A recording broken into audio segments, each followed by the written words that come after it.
जय राधा माधव कुंज बिहारी गोपीजन वल्लभ गिरिवरधारी। जय राधा माधव कुंज बिहारी गोपीजन वल्लभ गिरिवरधारी। यशोदानंदन व्रज जन रंजन यशोदानंदन व्रज जन रंजन। यमुना तीरवनचारी यमुना तीरवनचारी। जय राधा माधव कुंज बिहारी गोपीजन वल्लभ गिरिवरधारी।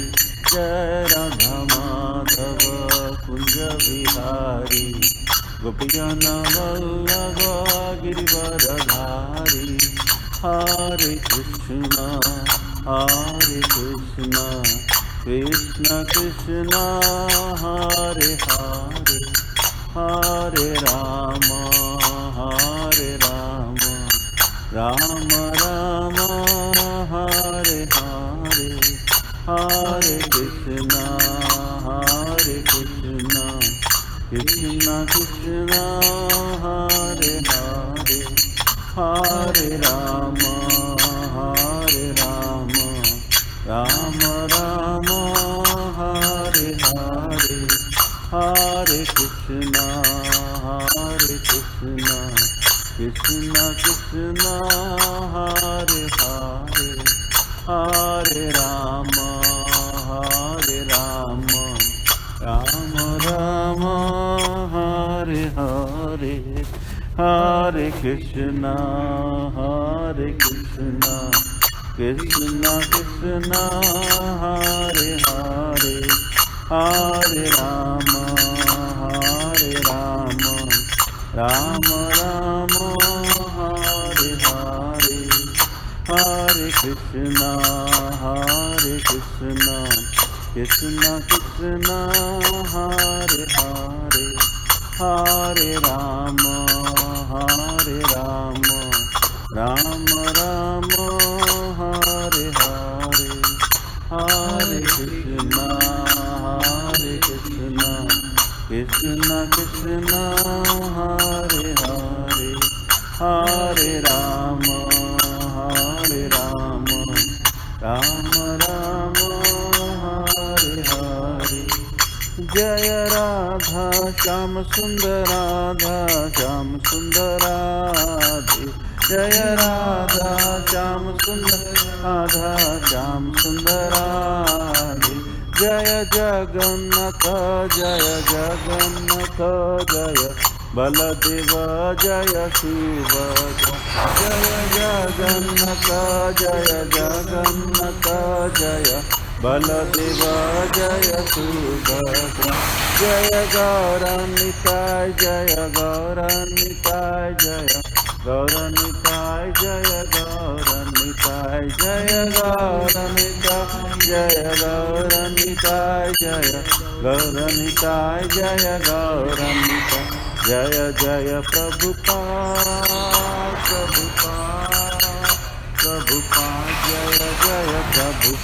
जय जय प्रभुपाद जय जय प्रभुपाद जय जय प्रभुपाद। गौर प्रेमानंदे हरि हरि।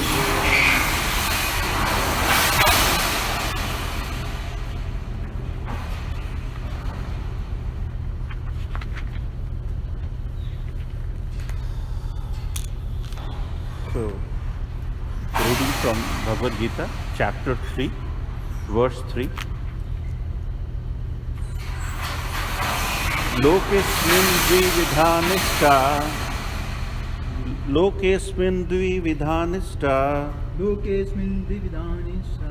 पुरा प्रक्त मया घना ज्ञानयोगेन संख्यानां कर्मयोगेन योगिनां। श्री भगवान उवाच लोकेस्मिन् द्विविधा निष्ठा लोकेऽस्मिन् द्विविधानिष्ठा पुरा प्रोक्त मया नघा पुरा प्रोक्ता मया नघ ज्ञानयोगेन सांख्यानां ज्ञानयोगेन साङ्ख्यानां कर्मयोगेन योगिनां कर्मयोगेन योगिनाम् श्रीभगवानुवाच श्रीभगवानुवाच लोकेऽस्मिन् द्विविधानिष्ठा लोकेऽस्मिन् द्विविधानिष्ठा पुरा प्रोक्ता मया नघ पुरा प्रोक्ता मया नघा ज्ञानयोगेन साङ्ख्यानां ज्ञानयोगेन सांख्यानां कर्मयोगेन योगिनां कर्मयोगेन योगिनां श्रीभगवानुवाच श्रीभगवानुवाच लोकेऽस्मिन् द्विविधानिष्ठा लोकेऽस्मिन् द्विविधानिष्ठा पुरा प्रोक्ता मया नघा पुरा प्रोक्ता मया नघा ज्ञानयोगेन साङ्ख्यानां ज्ञानयोगेन सांख्यानां कर्मयोगेन योगिनां कर्मयोगेन योगिनाम् Anybody else? श्रीभगवानुवाच लोकेऽस्मिन् द्विविधानिष्ठा पुरा प्रोक्ता मया नघा ज्ञानयोगेन सांख्यानां कर्मयोगेन योगिनाम् Sri Bhagavanuvacha, Sri Bhagavanuvacha the Supreme Personality of Godhead said, the Supreme Personality of Godhead said, Loke, Loki, in the world, Asmin, this, this, Dvividha, Dvividha, two kinds of Nishtha, faith, Pura, formerly, Prokta, were said, Maya, by me, Anagha, O sinless one, Jnana Yogena, by the linking process of knowledge, Sankhyanam, of the empiric philosophers, Karma Yogena, by the linking process of devotion, Yoginam, of the devotees. The Supreme Personality of Godhead said, O sinless Arjuna, I have already explained that there are two classes of men who try to realize the self. Some are inclined to understand it by the empirical philosophical speculation and others by devotional service. So, Prabhuji, if you want to read the first paragraph. In the second chapter, verse 39, the Lord explained two kinds of procedures, namely Sankhya Yoga and Karma Yoga or Buddhi Yoga. In this verse, the Lord explains the same more clearly. Sankhya Yoga, or the analytical study of the nature of spirit and matter, is the subject matter for persons who are inclined to speculate and understand things by experimental knowledge and philosophy. The other class of men work in Krishna consciousness, as it is explained in the 61st verse of the second chapter. The Lord has explained also in the 39th verse that by working by the principles of Buddhi Yoga or Krishna consciousness, one can be relieved from the bonds of action. And furthermore, there is no flaw in the process. The same principle is more clearly explained in the 61st verse, that this Buddhi Yoga is to depend entirely on the Supreme, or more specifically on Krishna. And in this way, all the senses can be brought under control very easily. Therefore, both the yogas are independent, as religion and philosophy. Religion without philosophy is sentiment, or sometimes fanaticism, while philosophy without religion is mental speculation. The ultimate goal is Krishna, because the philosophers who are also sincerely searching after the absolute truth come in the end to Krishna consciousness. This is also started in the Bhagavad Gita. The whole process is to understand the real position of the self in relation to the Supreme Self. The indirect process is philosophical speculation, by which gradually one may come to the point of Krishna consciousness, and the other process is directly connecting everything with Krishna in Krishna consciousness. Of these two, the path of Krishna consciousness is better because it doesn't depend on purifying the senses by a philosophical process. Krishna consciousness is itself the purifying process, and by the direct method of devotional service, it is simultaneously easy and sublime. Thank you so much. Ajnanatimirandasya jnananjanashalakaya chakshurmilitam yena tasmai Sri Gurave Namaha vanchakalpatarubhyascha kripasindubhayeva cha nitanam pavanebhyo vaishnavebhyo namo namo. So thank you so much for coming to this Saturday Bhakti Vriksha.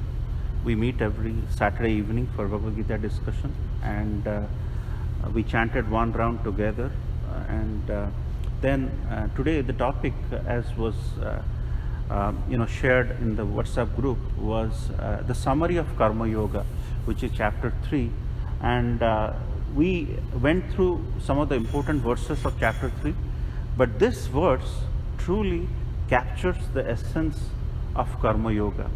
That's why I picked today, because today is a summary class. We're going to discuss about the Karma Yoga in all. So why did Krishna explain Karma Yoga right in the beginning, actually? Because Arjuna was so confused. Arjuna was told, you can acquire jnana, you can acquire knowledge, but in order to acquire knowledge, you need to work so that you can refine your knowledge. So that's the reason why Krishna put it right after the Sankhya Yoga. But Sankhya Yoga, as Prabhupada explains in the purport, that can be confusing. People can look at the empirical method and be confused. And this confusion is there all the time. If you think about the confusion about understanding the Supreme is very much there, because it is very easy to confuse. It's very easy to confuse. I'll give you an example. If you think about it, in 70s in India, there was a movie which came out, which was called Jai Santoshi Ma. Jai Santoshi Ma was a movie which came out in 70s. And in the disclaimer, the producers and the directors wrote that this movie is based on Kalpanik Katha. So it's based on speculations. And people have taken that Santoshi Ma movie into the heart, and now if you look at any scriptures, Vedas, Puranas, Gita, Srimad Bhagavatam, there is no reference of Santoshi Ma. The producers have categorically said, there is a thing which goes after the movie starts, that all the characters are imaginary, are fictitious, and you don't believe in it. But people didn't believe it. People started taking it to the heart. And that is where Prabhupada is explaining that it's very speculative understanding to consider who is divine without doing karma. And karma here, Prabhupada explains in a very nice way. So like I want to give an example, because if you go to many different organizations, not ISKCON, they will say that in the morning we do Jnana Yoga. They read the scriptures. And during the daytime, they do Karma Yoga. And in the night, they do Bhakti Yoga. So they'd say that we do all the yogas. We do, Jnana Yoga, reading the scriptures. During the daytime, they will do Karma Yoga. And in the evening, they will say, okay, we'll do Bhakti by doing Shringar and all. But that's not how Prabhupada puts it. Prabhupada puts it in a very unique way, and that is where we should understand deeply these purports. Prabhupada says, Karma Yoga is nothing but devotional service. Karma Yoga and Bhakti Yoga are no different. So what we should work on, karma means work, right? And yoga means having a direct link. Yoga means addition, right? Having connection, right? Doing karma with a direct link with the Supreme is Karma Yoga. But this Karma Yoga is very easily misunderstood by many people. Yes, okay. Thank you so much.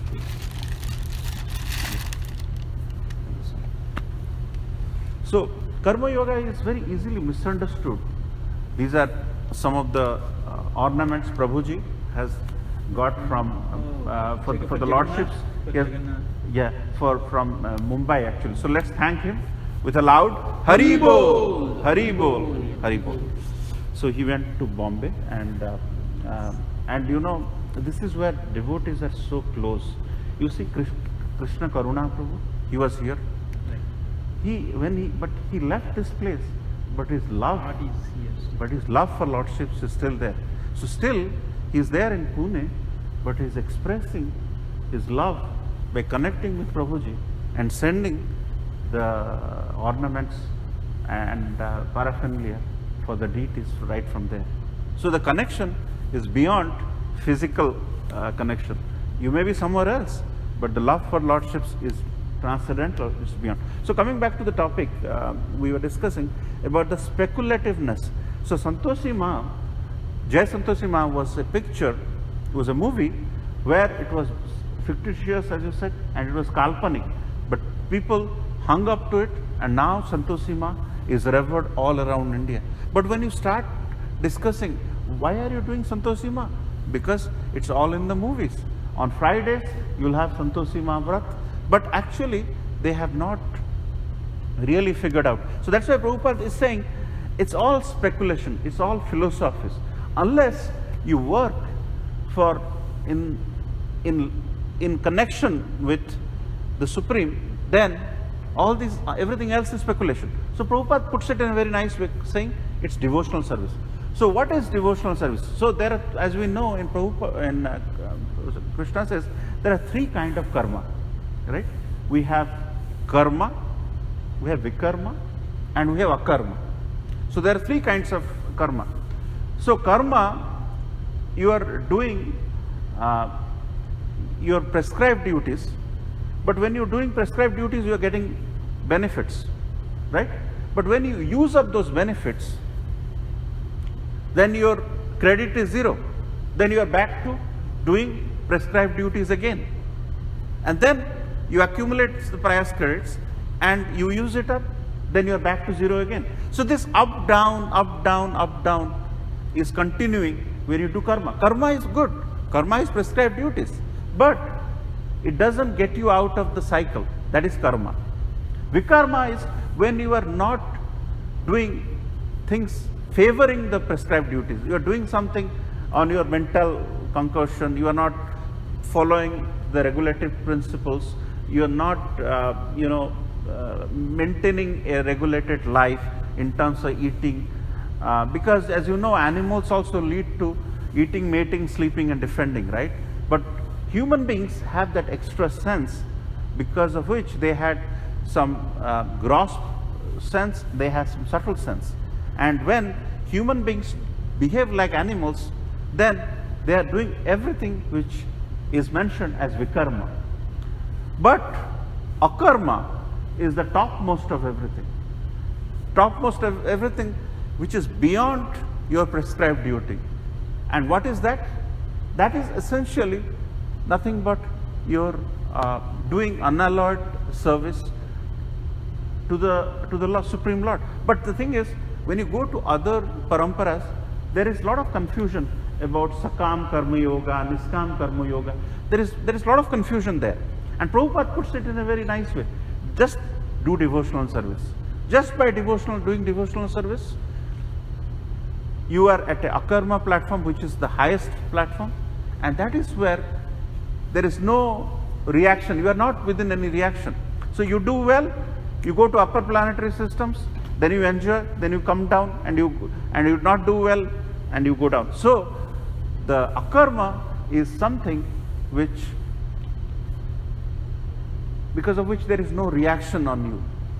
So how we should do the work? So here is an interesting pastime. You know, once Rukmini Maharani was feeding Krishna.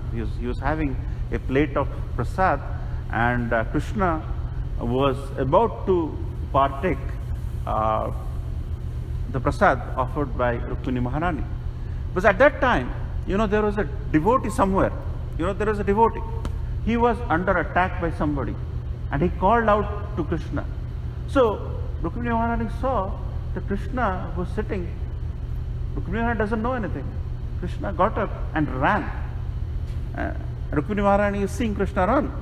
And then, after some time, Krishna stopped, came back, sat down. So Rukmini Maharani asked, what happened? Why did you, I offered you something, why did you get up and run? Krishna said, somebody called me out in a very unique way, seeking my help. He needed my help. And I am the Aham Sarvasva Prabhu. I am the seed-giving father of everyone. When the person who is part and parcel of me has taken my shelter and is calling out, how can I eat? So I just went out. And when I ran, I found that this person who was asking my help, got the recourse, and he defended himself, and he was in trouble, but in the meantime he kind of defended himself. Now he doesn't need me, so I came back. So Krishna, from this pastime which is mentioned in the scriptures, Krishna is very dear to us. Like, say for example, we think about a flower, right? And there is fragrance of the flower. The flower and the fragrance are no different. Flower and the fragrance are no different. Likewise, the sweet, gulab jamun, rasgulla, and the sweetness, they are no different. They are one and the same. So Krishna is the Supreme Personality of Godhead mentioned in the scriptures, and we all are part and parcel of Krishna. So because we are part and parcel of Krishna, if we do the karma yoga from a akarma platform, we are just reciprocating to someone from where we had originated from. Because what happens is, in this life, your father gave you all the education. You have some financial dependency. Then when you get your job, you want to repay him back, right? But in the meantime, we have not taken care of the Supreme Father, and we have decided to do the enjoyment or whatever in his absence. When we do that, what happens? We don't stay regulated. When we don't stay regulated, we encounter anarthas. And when we encounter anarthas, that leads to a lot of unhappiness. Unhappiness, because whenever the person is doing devotional service, he is constantly thinking about the Supreme. He is not thinking about his near and dear. He is not thinking about his... So, like we mentioned, we discussed, the flower and the fragrance are no different. Likewise, the sweet and the sweetness are no different. So likewise, the souls which are part and parcel of Krishna, who is Paramatma, they are no different. That's why we have all the qualities of Krishna, because Krishna likes to eat food, Krishna likes to dress, and we also do the same thing. But the difference is, Krishna is complete and we are incomplete.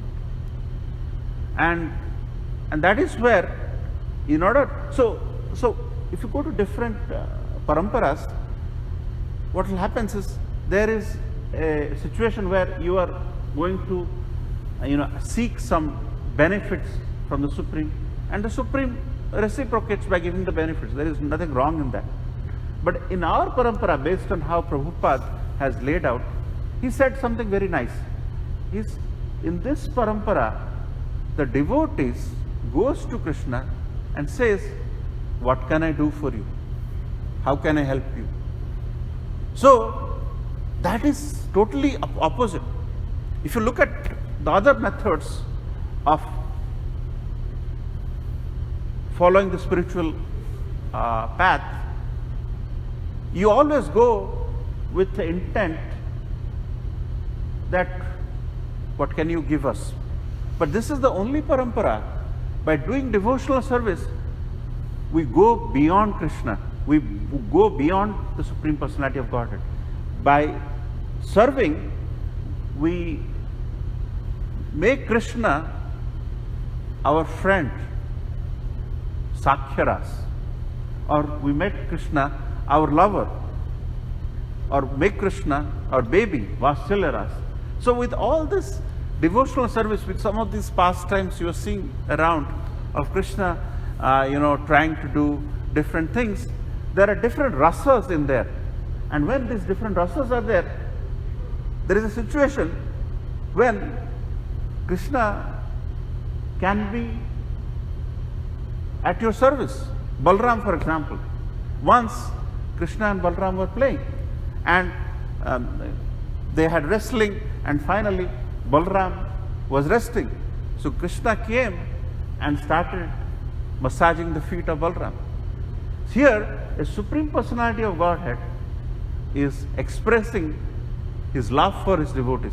So in Bhakti Yoga, in devotional service, we are transcending beyond what is expected of us.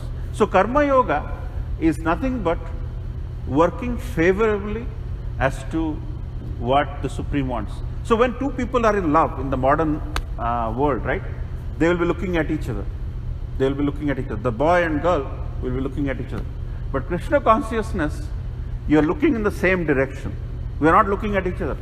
Wherever Krishna is looking, wherever my Guru is looking, I am looking in the same direction. So Krishna consciousness is an expression of love where you are not looking at each other. You are looking at the same direction. That's the difference. So when both are looking in the same direction, you work towards the betterment of the greater objective. And that's the reason why in Bhakti Yoga, we have this parampara system. And in this parampara system, we follow what our paramparas, our earlier acharyas have laid out, and we want to look in the same direction. That's love. And when we talk about parampara, we have the appearance day of Chaitanya Mahaprabhu, which is coming up, 9th of March. Chaitanya Mahaprabhu appeared in this world, and he expressed this love for Godhead by the Harinam Sankirtan, and his appearance is coming. It's one of the top festivals where when we'll relive the moments and relive the pastimes of Chaitanya Mahaprabhu, because in this age of Kali, the calling out the names of Hari is probably the only way to have spiritual bliss and liberation. And that is where some of our acharyas have said, chanting the holy name is like associating with Krishna. Today we chanted one round, right? From 6 o'clock to 6:10, the time given. And when we chanted, we had an opportunity to associate with the names of Krishna. When we associate, so Krishna and his name are no different. So we started associating with Krishna. So when we chant with thinking about his looks or his pastimes, keeping Krishna in the center of our attention and chanting the Hare Krishna, Krishna Krishna, Hare Hare, Hare Ram, Ram Ram, Hare Hare. We are associating ourselves with Krishna, and we should do more and more. So Karma Yoga, coming back to the summary of Karma Yoga, we understood what is Vikarma, what is Karma, and what is Akarma, and we discussed about the speculative things which this verse is talking about. There are two kinds of, one who believes in speculative principles, and the other who do devotional service and get on with it. Devotional service, when you start, it's not perfect, but so why Krishna could have, there is a different school of thought. Okay, the material school of thought is you acquire knowledge and use knowledge to work, right? But Krishna started with Karma Yoga first. And then the next chapter, chapter 4, is Jnana Yoga. Why it is opposite? Our Kali Yuga mindset is you first learn and make it work. Jnana, Karma. But chapter 3 is Karma. So it's very interesting. That's why Prabhupada says, once you do devotional service, Buddhi will come. buddhi will come. See, lot of times Prabhupada, before doing the foundation of ISKCON, had lot of challenges. He embraced more failures than probably any of us have ever thought of, but he did not lose heart. And then he came in a very difficult situation. He took close to a month. Nowadays, even if we get to India in 30 hours, it's a pain for us. But he took 30 days to come to this country. Lot of challenges he came, and the message he gave out is nothing but devotional service, bhakti through devotional service. So in our mentality, karma is bhakti, jnana is bhakti, and bhakti is bhakti. So there is no difference. Because whatever karma we are doing with love, that is bhakti. Whatever jnana we are acquiring is for the purpose of bhakti. So that's the reason why he put a very unique way, and without understanding our acharyas properly, we will be confusing ourselves. That's the reason why it's very important to understand Jnana Yoga and Karma Yoga, and what is the difference between Karma Kanda and Karma Yoga. And we have discussed about it in our prior sessions, Bhakti Vriksha sessions on Saturday 6 p.m. to 7 p.m. But there is a big difference actually. Karma Kanda, whenever we do some, sanskara, that is nothing but Karma Kanda. Like if you do a puja, Satyanarayan puja or something, that is nothing but Karma Kanda. But Jnana Yoga is beyond that. Karma Yoga is much beyond that. And in Karma Yoga, there are these three things: Vikarma, Karma, and Akarma. Akarma being the top, and in terms of spiritual acceptability and spiritual progress. And so I just want to conclude, it's getting close to 7. The purpose of Karma Yoga is to indulge ourselves in devotional service. If we are not doing it, maybe we should take an opportunity to improve it, because we have the festival coming up. There will be a lot of opportunities, and also that is probably a time when we get energized and then try to do some devotional service. That's one thing. And second thing is, I wanted to say is, we have I think most of the devotees over here are have joined the parampara, but those who haven't, there is the shiksha vows will be given. So if you have done one round of chanting and the love for chanting has grown, maybe you should take an opportunity to get in front of the deities and take a vow to do 2 rounds of chanting. It's just a matter of 17 to 18 minutes. So shiksha vows, very much part of reinforcing our commitment. And if you're doing 2, maybe do 4 rounds, and gradually. So the vows are very important. Like we have a wedding, you take vows, you get a certificate, right? Marriage certificate. Likewise, you do shiksha vow here, you do 2 to 4, 4 to 8, and you get a certificate. That's on the 8th of March and 9th of March. So if you want to do some adjustment to your chanting of rounds, you can contact, we'll do all the paperwork, so that on that day when you take the vows, you'll get your certificate. The second thing is, on the 21st and 22nd of March, there is a very senior devotee who is coming to give a course called Community Building. Her name is Her Grace Devki Devidasi. She's very she's a very top preacher in ISKCON. So I'll send the link, registration link, so that you sign up. It's a nominal, I think $21 for 3 days. The course material and prasadam will be provided. So we encourage everybody to sign up. It will be right here, 3 days. I had sent the flyer, but hearing from the devotees, I was following. She was born in Europe, lived in Australia, preaching in Bangladesh. They get a wealth of information. Hearing their experiences right from their Lotus Mouth is amazing. So we should take the opportunity. We are making an attempt. Temple is making an attempt to bring them. So you should probably join them. So those are the two things I wanted to say. Siksha House and the seminar coming up on the 21st. So I just wanted to open up for more discussion about the summary of Karma Yoga. If anybody would like to add any comments or questions, would like to discuss now.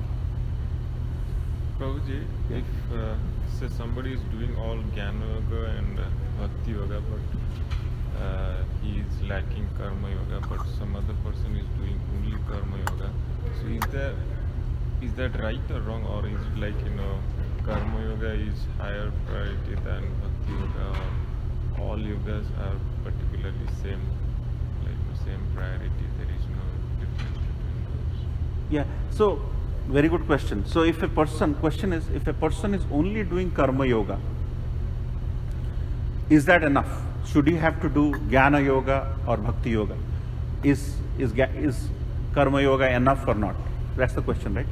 So as we discussed today, Krishna in Bhagavan Uvacha is explaining there are three kinds of karma: vikarma, karma, akarma.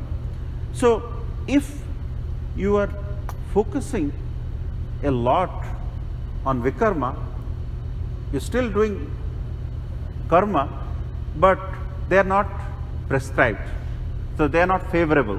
So that's probably not the good thing to do. Suppose you are doing karma where you're helping out, you are getting the benefits, and then you are sort of using it up. Then you have to continue to constantly do it. Akarma is the topmost thing if you are doing. But the thing is, at the end of doing karma, doing all of these, there has to be a spontaneous love for Godhead generated by this. If doing all this karma, we do not have the love for Godhead. What is Bhakti Yoga? Love for Godhead, loving the Supreme Person. If at the end of doing all this, we are still, our heart is very hard and we are not having that sincere love for Godhead, then what good is the karma? So the question is, these are all, there is no high-low in that context. But say for example, let me give an example. You have tasted plain rice, but after tasting plain rice, then there is a nicer form of rice which is offered in Jagannath Puri called Kanika. You take it, then you realize, well, I was taking plain rice which I was very satisfied, but this is much better than that. Then you start liking. So the point is, if Karma Yoga is not transcending into love for Godhead, then what good is the Karma Yoga? So if there is a general progression, see, a lot of our Bhakti yogis, once upon a time they were Karma yogis. They were mostly doing work. But eventually, like say for example, Vyasadeva wrote all these wonderful scriptures. But then he said, I'm not getting taste in my heart. Let me start writing about the pastime of the Lord, pastime of Krishna. And once all these pastimes you see here is depicted in a very nice way in Srimad Bhagavatam, I do not get the kind of happiness. Vyasadeva, he wrote everything. He wrote all the verses, but still did not get happiness. Because the happiness will only come from love. That, look at anything. When you are young or when you are having a family, the happiness comes from love. And if the love is not manifesting, love for Godhead is not manifesting, then you are absolutely doing work, you are doing absolutely fine. But that melting is not happening. Then you are probably not progressing in the right direction. So that's the thing. So you are absolutely fine. But these things will eventually transcend into love for Godhead. Okay, bro? Was it all right? Any thing you want to add, bro? On the same point, Krishna is told in Bhagavad Gita that for neophyte devotees, karma is the starting point. But for a realized soul, sacrifice. He clearly, because Arjuna asked, what is the difference? Should we work or should we take sannyas? Right? So Prabhuji's the answer is that initially, if you are doing your regular prescribed duties given by Krishna to us, that time karma is also an important factor, but with Krishna in the center, and with the, as Prabhuji has mentioned, the ultimate aim is the love for Godhead, not for the self. Okay, it may manifest results in the self, but more is towards the God. So, but for advanced devotees like our Maharaj, they don't have to do any karma. They don't have to go any office or anywhere. They only are teaching the message, and for them they have renounced everything. Sannyas, they have renounced everything.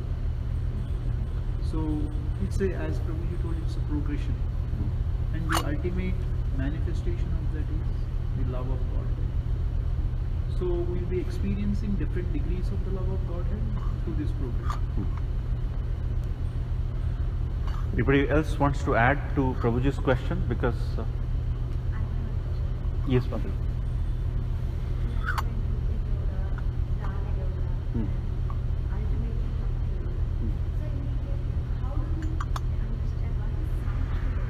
Yeah. Yeah. Yeah. Sankhya Yoga is actually nothing but chapter 2, right? Analytical studies. Chapter 2 is Sankhya Yoga. So chapter 2 is analytical way to understand the Supreme. So what happens once we start, see, our understanding is very limited. The human being's understanding is very limited. So we want to put formulas, we want to put analysis, but the Supreme Personality of Godhead is beyond all this understanding. So he's transcendental. So he transcends beyond the understanding we possess. So the analytical way of understanding is good to some degree because it has some mechanical angle to it. Like say for example, there are 4 dhams, right? You have Badrinath, Dwarkanath, Rameshwaram Ramnath and Jagannath. They say everybody from the faith we follow should have darshan of these 4 dhams in their life. Okay? That's there in their mind. And people do it mechanically. And there is nothing wrong in that, by the way. There is nothing absolutely wrong in that. But once they go to all these places with an analytical mind, with a mechanical mind, then they start loving. Oh, Krishna, he does meditation in Badrinath. Krishna dresses up, does Shringar in Dwarkanath. Krishna takes bath in Rameshwaram or Ramnath. And Krishna eats in Jagannath. He eats all the time. So then, the pastime angle, Shri Shri Radha Syam Sundar ki jai, Shri Shri Jagannath Baldev Subhadra ki jai, Shri Shri Gaur Nitai ki jai. So from the analytical mindset, from the mechanical mindset, the love for the pastimes of the Lord manifests in the mind, and that gradually turns into love for Godhead. Was that okay, Mother? So, any other devotees wants to add to Mataji's comment or question? One thing, like if you see Mataji, Krishna takes us through first he explains the physical dimensions of the soul and the physical properties of the soul. It can't be cut, it can't be. So that is the analytical aspect. And he says in verse 39. So until now I have explained you the physical dimensions. Now the next thing he says, work in devotional service, which is ultimately the love of God. That is what. So he says that understanding the physical dimensions is not enough. It is good to know that our soul is here and it is of such a size and right? But beyond that is that I'm there as a super soul, try to understand that is the next step, ultimate step.